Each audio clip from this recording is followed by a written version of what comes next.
성경에 기록되어진 하나님의 말씀들, 그 말씀 속에 감추어져 있는 하나님의 비밀을 다 안다고 하는 것은 불가능하다는 생각을 해봅니다.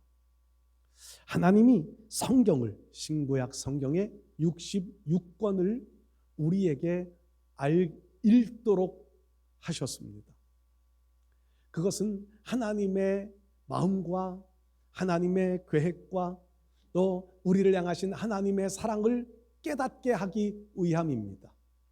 그 하나님의 계획, 또 성경 속에 나타나는 수많은 기적들, 천지 창조에서부터 시작해서 예수님이 오셔서 우리에게 보여주신 기적들, 죽으시고 부활하심에 대한 기사들, 승천하시고 다시 오신다고 약속하시는 내용들, 이 모든 것들을 우리가 다 바로 안다고 하는 것은 불가능하다 생각했습니다. 하나님은 인간인 우리에게 하나님과 우리의 차이, 하나님의 생각과 우리의 생각은 다르고 하나님이 계획하신 길과 우리가 원하는 길은 다르고, 그런데 우리가 그 하나님을 다 안다고 하는 것은 오만이지요. 오만입니다. 그런데 성경은 또 예수님께서 마태복음 13장에 이렇게 말씀하십니다.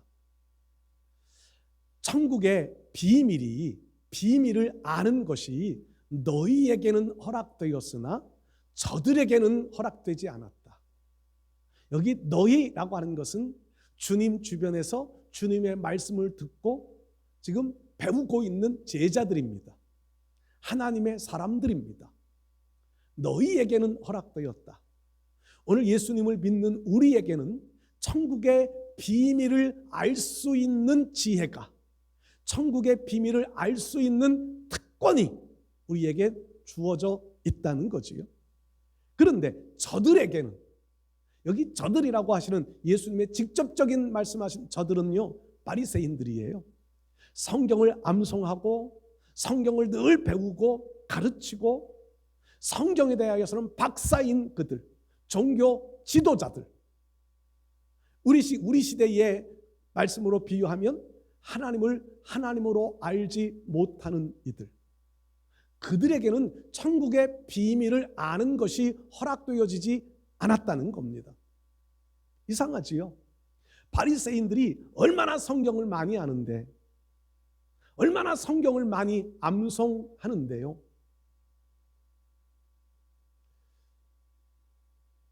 두 달 전인가 노회에 행사가 있었습니다.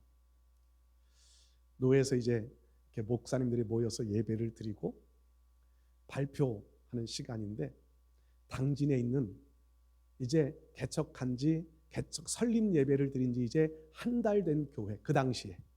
근데 이제 교회는 이미 시작한 지는 한 1년 정도는 됐었습니다. 담임이 전도사님이세요. 제 고향 후배예요. 근데 이 전도사님이 학생들을 이제 이렇게 가리키는데 성경을 암송시키는 교육을 해요. 성경을 암송을, 학생들이 나와서 성경을 암송하는데 얼마나 잘하는지요. 네 학생이 나와서 암송을 하는데 아주 군인들이 구호를 외치는 거 들어보셨지요? 배에 힘을 꽉 주고 목소리가 우렁차게 하는 그런 소리로 성경을 암송합니다. 한 학생은 욥기를 암송하고, 한 학생은 시편을 암송하고, 한 학생은 마태복음을 암송하고, 어떤 학생은 히브리서를 암송을 하는데요, 목사님들이 모두가 다 놀랐습니다. 모두가 다 충격을 받았습니다. 그래서 그 목사님들이 이제 전도사님에게 어떻게 그렇게 훈련하느냐, 훈련하는 비결이 있느냐, 그랬더니 이제 프로젝트를 틀어놓고 비결들을, 그리고 자기가 추구하는 비전하고 학생들을 가리키는 목적하고 어떻게 하는지에 대한 훈련의 과정들을 쭉 설명을 합니다. 목사님들이요, 도전을 참 많이 받았습니다. 근데 제가 앉아서 그런 생각을 했어요. 저도 어릴 적에 초등학교 때 나름 모범생의 신앙을 한다고요. 교회에서 외우라고 하셨던 말씀들을요 철저하게 외워. 그때 그 당시 주일학교 다니시던 분들은 아시지요. 요절을 꼭 외워야 됐잖아요. 성경 공부하려면 요절을 꼭 외우게 시켰잖아요. 한 번도 안 외워가 본 적이 없어요. 제가 지금은 기억하지도 못하지만 성경을 잘 외웠고요. 한 번도 빠지지 않았고, 성경 암송대회 가면 1등, 성경 퀴즈 대회 하면 1등, 거의 장년들하고 겨루어서 우리 교회는 성경 퀴즈 대회를 1년에 한 번씩 청년부에서 주최를 해서, 자랑하는 시간 같은데 자랑하고 싶은 게 아니에요. 성경 퀴즈 대회를 대대적으로 합니다. 상품들을 그 당시 기준으로서는 엄청난 상품들을 걸어놓고, 상금들을 걸어놓고 퀴즈 대회를 해요. 장학 퀴즈 하는 것처럼 본을 받아갖고요, 앞에다가 이렇게 퀴즈 대회 나오는 사람들 좌석을 만들어 놓고, 이거 버튼 누르면 불이 들어오게 해서 제일 먼저 들어오는 사람이 답을 맞히게. 목사님이 앞에서 딱 기준을 가지고 누가 제일 먼저 들어왔어, 제일 먼저 들어오는 거 타이머, 그런 거는 설치를 못하고 불만 누르면 불이 다 들어오는 거죠. 제일 먼저 불을 두르는 사람 지적을 해서. 제가 4년 연속 1등을 했어요. 그런데 시간이 지금 지나간 지금이요, 돌이켜 생각해 보면 그 당시에 외웠던, 암송했던 말씀, 그 당시에 그렇게 성경을 읽어서 남들에게 1등 안 뺏기려고 노력했던 그 성경 읽음, 이것들이요 물론 도움 안 되는 것은 아니에요. 도움이 분명히, 제가 목회하고 목사로서 설교하는데 많은 도움이 돼요. 그런데 저는 가끔 그런 생각을 합니다. 이 속에 정말 하나님이 원하시는 뜻을 내가 바르게 분별하고 있나? 하나님의 비밀을, 문자적으로 기록되어진 말씀이 아니라 하나님이 담고자 하시는, 말씀하시고자 하시는 비밀을 내가 지금 바로 깨닫고 있나? 예원이가 앞에 있어서 그런데 또 울까 봐. 자기가 원하는 대로 곡이 안 만들어지니까 울잖아요. 저희 애는요 지금 음악에 진심이에요. 제가 제 아이 우는 걸 보면서 정말 음악에 진심이네. 대충 그냥 하면 될 텐데 울잖아요. 근데 제 마음속에 그런 생각이 들어요. 나는 목사로서 설교를 하고 있는 목사로서 이 설교가 저 아이의 마음처럼 진심인가? 나는 하나님을 사랑한다고, 하나님을 믿는다고 고백하는데, 내가 지금 믿고 있는 믿음이, 내가 지금 하나님을 사랑하고 있는 이 사랑함이 저 아이의 음악의 진심인 것처럼 나도 그런 진심된 마음을 가지고 하나님 사랑하고 하나님 말씀을 전하고 있나? 부끄럽습니다. 제 앞에서 제가 부끄럽습니다. 여러분들 앞에서 제가 부끄럽습니다. 저는 그만큼 진심인 것 같지 못해서 부끄럽습니다. 음악이 안 되어서 우는데 설교 못했다고 울어본 적이 한 번도 없습니다. 하나님의 뜻을 바르게 깨닫지 못했다고 가슴 치며 울어본 적이 한 번도 없습니다. 내가 원하는 대로 되지 않아서, 내가 기도하는 대로 응답되지 않아서 울어본 적은 많았습니다. 그런데 하나님의 비밀을 알지 못해서 울어본 적은 솔직하게 없다고 하는 것을 생각했습니다. 여러분들은 어떠신가요? 하나님을 사랑하는 마음이 제가 음악을 사랑하는 만큼 진심이 되어져 있으신가요? 저는 오늘 제가 우는 것을 보면서 정말 우리가 하나님을 사랑하는 마음이 저렇게 진심이었으면 좋겠다. 목사로서 저는 하나님의 말씀을 깨닫고 싶어하는 마음이 저 아이의 마음처럼 진심이었으면 좋겠다. 설교하는 제 마음이 저 아이처럼 하나님의 마음을 전달하고 싶은 설교자의 마음이 진심이었으면 좋겠다. 여러분, 하나님을 바로 알고 바로 믿는 것처럼 큰 축복은 없습니다. 하나님을 사랑하고 하나님을 경외하는 마음이 진심인 것처럼 중요한 것은 없다고 생각을 해봅니다. 우리 모두가 정말 하나님 앞에 바른 믿음 지키며 살아가시기를 바랍니다. 오늘 아침에 이런 문자가 하나가 날라왔습니다. 어린이 주일이라 어린이에 맞는 비유적인 내용이 하나가 이렇게 문자로 왔어요. 주인이 누구인 줄 아는가? 회사 다니는 사람은 회사 다니는 사람에게 월급 주는 사람이 주인이다.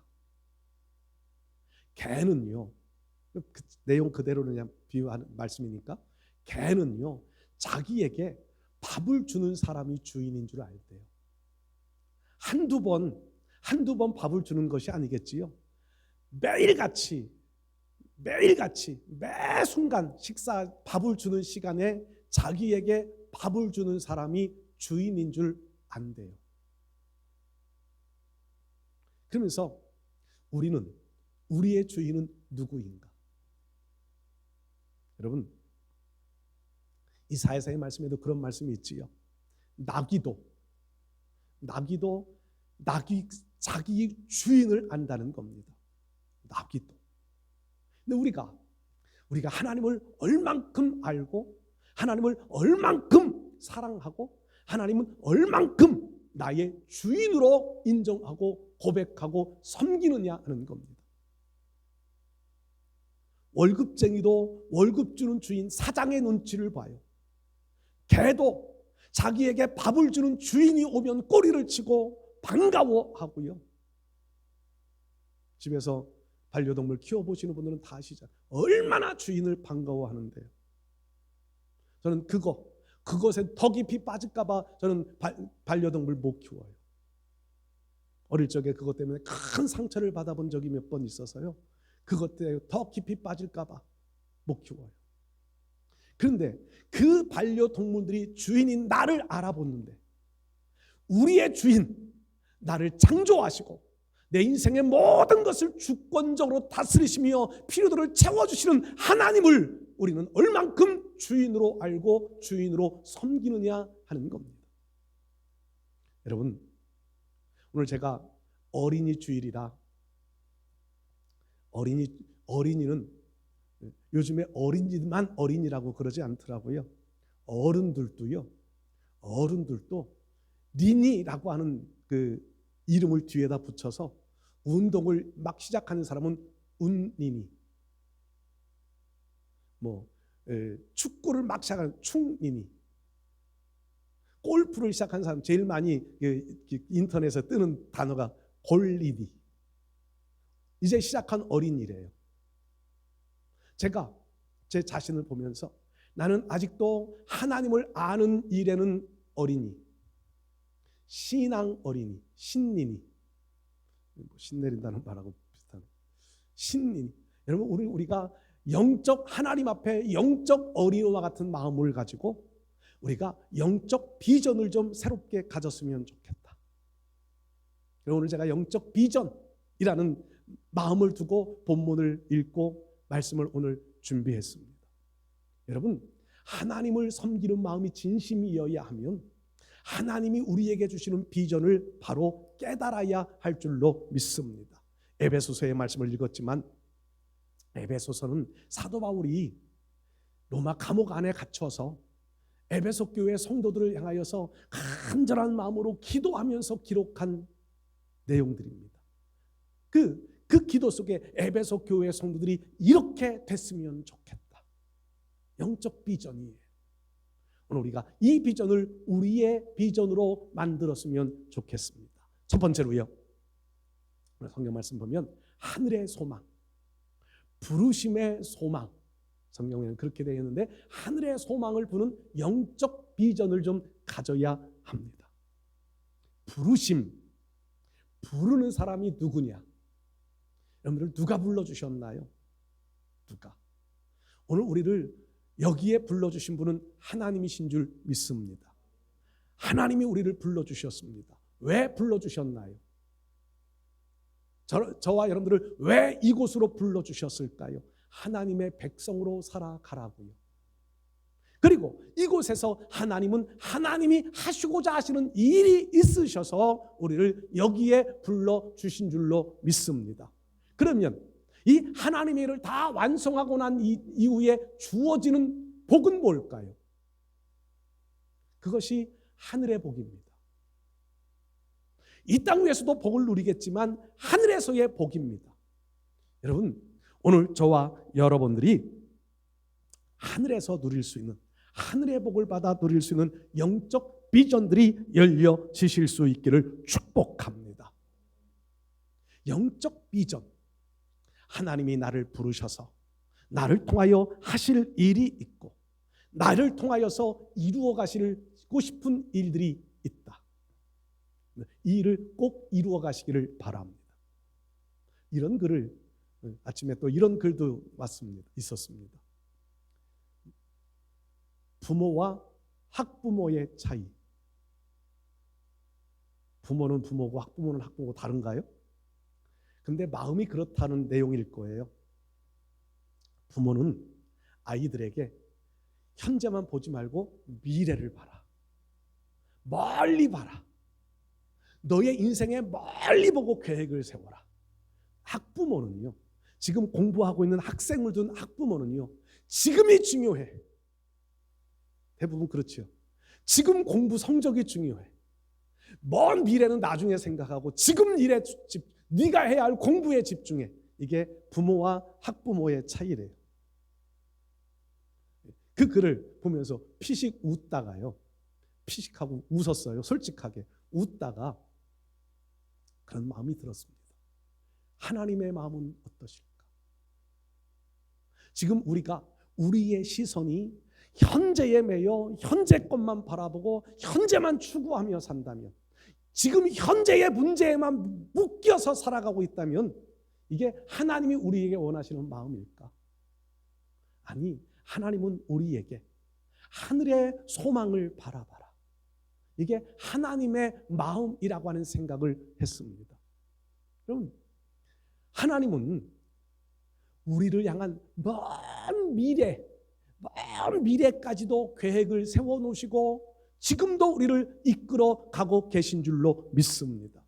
그 먼 미래까지 계획해놓고 우리의 삶을 이끌어 가시는 그 하나님을 신뢰한다면 먼 미래까지도 우리도 볼 수 있는 눈들이 열려져야 합니다. 이게 하늘의 소망입니다. 하늘의 소망을 볼 수 있는 영적 비전입니다.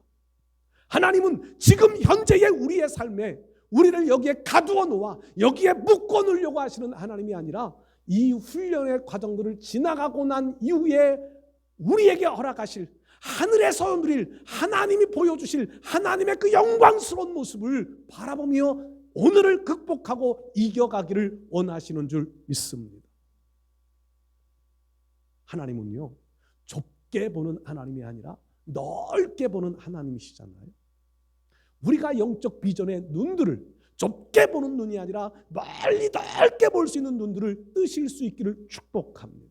그 먼 미래를 바라보면 먼 미래를 향한 나가는 길들 속에 오늘 우리가 해야 할 일이 뭔지, 오늘 우리가 어떻게 살아가야 할지도 한 번쯤은 생각해 볼 수 있게 되겠지요. 하나님의 비전을 갖지 못한 사람들은, 현실에만 매여 살아가는 사람들은요, 현재 생활 속에서 모든 인생이 좌절, 포기, 낙심, 낭망 이렇게 끝나버리고 말 겁니다.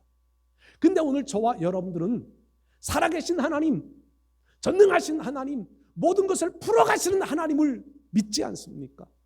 그 하나님 신뢰하기 때문에 오늘 조금 아파도, 오늘 좀 손해보는 것 같아도, 제가 거기 그런 글도 기록해 놨어요. 뒷부분에 있나요?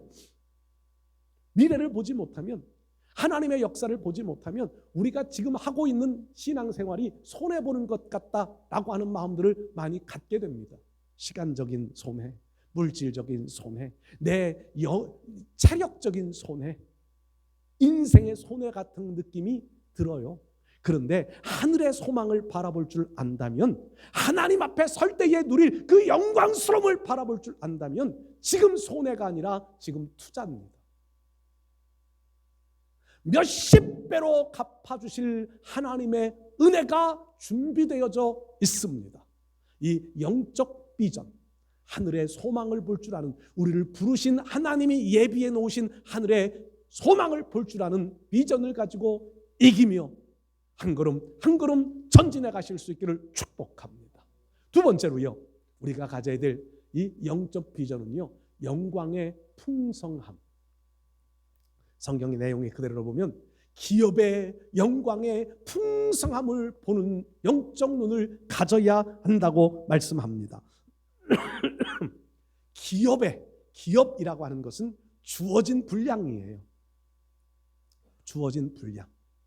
성경적인 단어로 새롭게 표현하면 상속권이에요. 하나님께서 해 놓으신 일들을 우리가 상속받는 거예요. 상속. 요즘에는 국가에서는 상속세가 너무 비싸서 상속 포기 이런 것들도, 이런 서류들도 있어요. 이제 부모님이 돌아가시면 부모님의 재산을 상속을 받을 거냐 안 받을 거냐. 상속을 받으면은요, 빚까지도 다 상속이 돼요. 저는 저희 아버님이 돌아가셨을 때 우리 가족, 우리 형제들끼리 회의를 해서 우리 상속하지 말자. 상속할 것도 없고 상속하지 말자. 혹시나 나중에 빚이라도 나오면 어떡하나. 상속 포기각서를 제출을, 사망진단서 하면 같이 제출을 했어요. 빚까지 받게 되더라고요. 근데 상속을 받아도 상속세가 거의 다 국가에서 뺏어가잖아요, 세금으로. 하나님이 우리에게 주시는 기업, 상속은요, 세금 하나도 없어요. 하나님이 주시는 기업을 받아 누리시기를 바랍니다. 이 기업은요, 성경상에서 기업이라는 단어를 보니까 여러 가지 의미가 담겨져 있더라고요. 이스라엘 백성은 하나님의 택하신 기업이라. 그러니까 오늘 우리가 하나님의 기업, 우리 한 사람 한 사람이 하나님의 기업이라는 말이지요. 그런데 여러분 한 분 한 분이 기업으로만 끝나면 안 되고 영광스러움이 있는 기업이 되어야 합니다. 얼마 전에, 한참 전이네요. 그것도 어느 우리 총회의 행사를 갔어요. 목사님 한 분이 나오셔서 설교를 쭉 하시다가 중간에 이렇게 얘기를 하세요. 성경에 로또라는 말이 있는 것 아세요?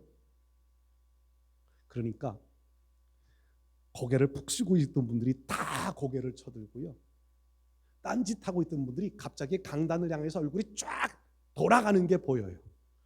로또라는 단어에 사람들의 마음이요, 쫙 목사님 얼굴에 집중이 되어지더라고요. 목사님이 자기에게 집중되는 그들의 얼굴들을 쭉 바라보시면서 이렇게 말씀하세요. 아브라함이 말씀을 쫓아 갔고 롯도 함께 갔더니.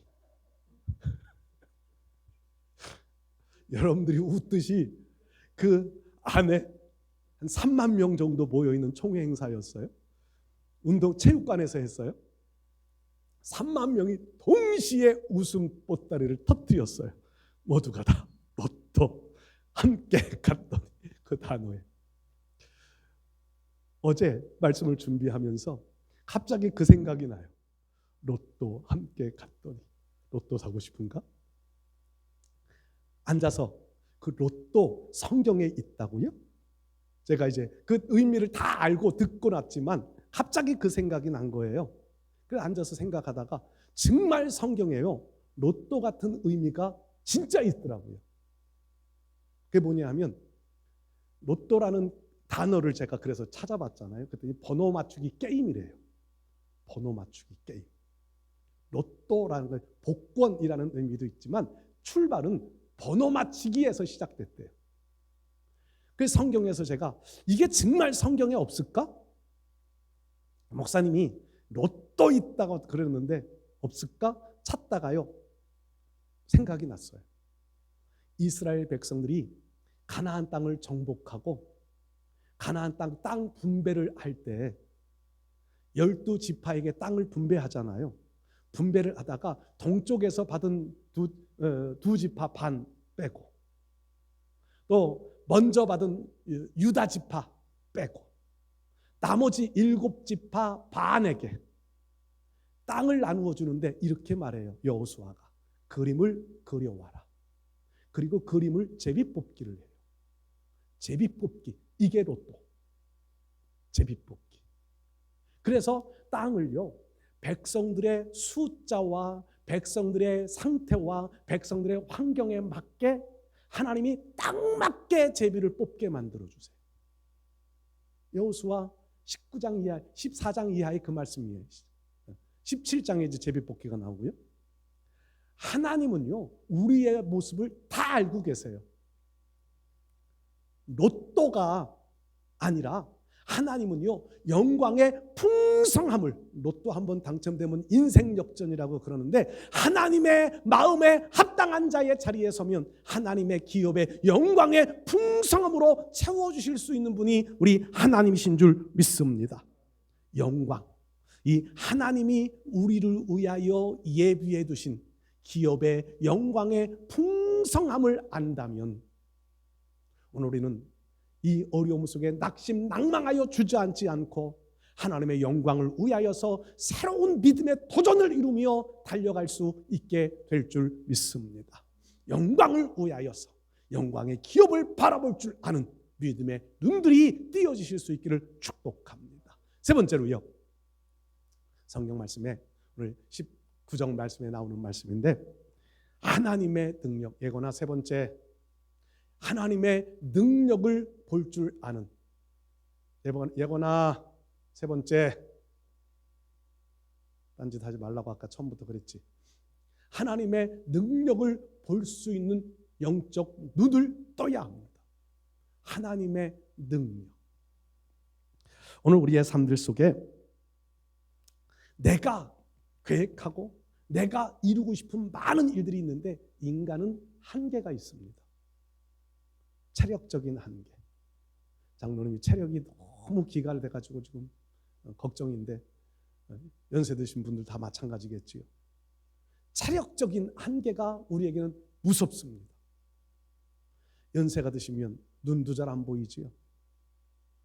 지난번에 우리 그 목사님 한 분이 갑자기 눈앞에 까만 별들이 왔다 갔다 그런데요, 병원에 가셨더니 노안이라고 그러더래요. 진짜 그런가요? 저는 아직 그것까지는 경험을 못 해봤는데, 까만 것들이 왔다 갔다 파리가 날아가듯이 다니듯이 왔다 갔다 한대요. 집중이 안 된대요. 글씨가 잘 안 보인대요. 잡아보려고 그래도 잡히지도 않고, 눈을 감았다 떴다 해도 없어지지도 않고, 체력적인 한계에서부터 오는 것이라고 생각합니다. 먹는 것이 소화가 잘 안 돼요. 과거에는 쇠를 먹어도 소화시킨다고 그러더니 먹는 것이 소화가 잘 안 돼요. 체력적인 한계입니다. 기억력도 약해져요. 그리고 순발력도 약해져요. 체력적인 한계, 인간이 가지고 있는 한계입니다. 기억력도 한계가 오지요. 여러분, 인간이 가지고 있는 것은 무한한 게 없습니다. 한계에 부딪힐 때가 옵니다. 많이 쓰면 고장나는 것이 우리 육체예요.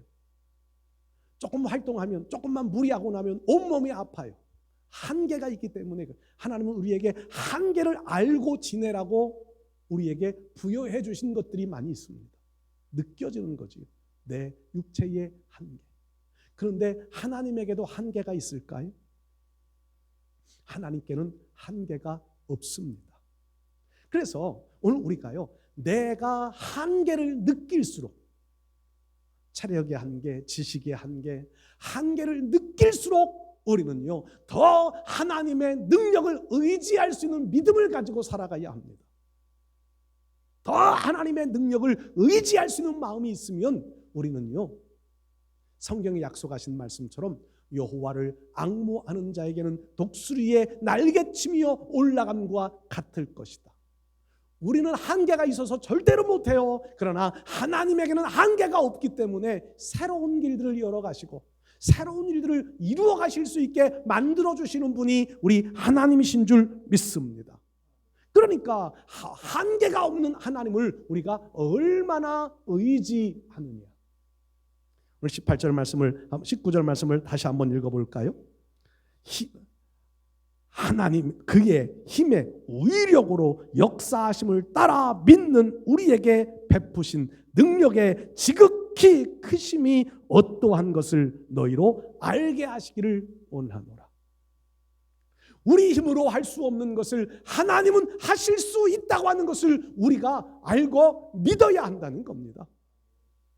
여러분, 오늘 정말 우리가 절대적으로 우리 힘으로 해결하려 하지 말고 절대적으로 능력의 하나님 의지에서 해결하려 하는 이런 마음을 꼭 간직하실 수 있기를 바랍니다.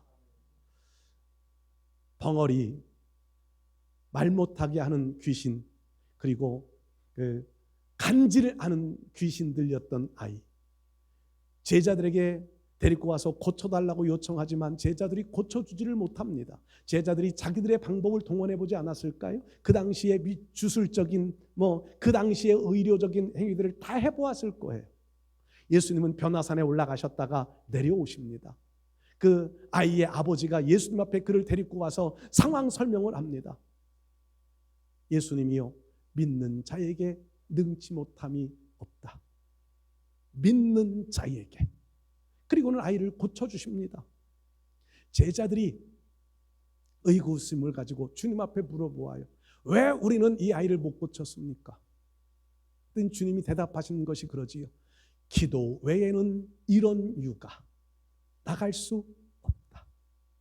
전능하신 하나님의 능력을 나의 것으로 만들어 살아갈 수 있는 비결을 주님은 말씀하세요. 믿음이라고 하는 것과 기도라고 하는 겁니다. 전능하신 하나님의 그 능력을 나의 삶들 속에 그 능력을 경험하고 그 능력을 나의 삶들 속에 나타낼 수 있는 것은요, 믿음과 기도밖에는 없다는 것. 기도 외에는 이런 유가 나갈 수 없다. 기도 많이 하는 분들이 영적 능력을 가지고 살 수 있습니다. 기도를 많이 쌓아놓으신 분들이 위기의 순간에 하나님의 능력을 경험할 수 있게 됩니다.